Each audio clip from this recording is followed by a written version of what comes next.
Masculinity isn't one size fits all anymore. Let's redefine it together.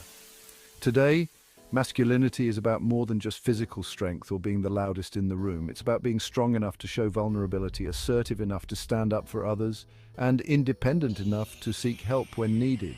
Leadership? It's not just about taking charge, it's about lifting others up.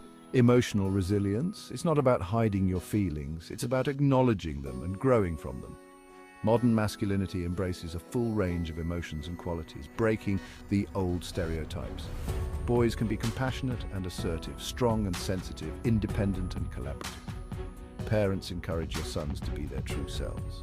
Support their interests, whether it's sports, art, science, or anything in between. In today's world, being masculine means being authentic. It means being a leader, a friend, and a good human being. Let's raise a generation of boys who redefine masculinity with kindness, empathy, and strength. Because in the end, real strength comes from being true to oneself.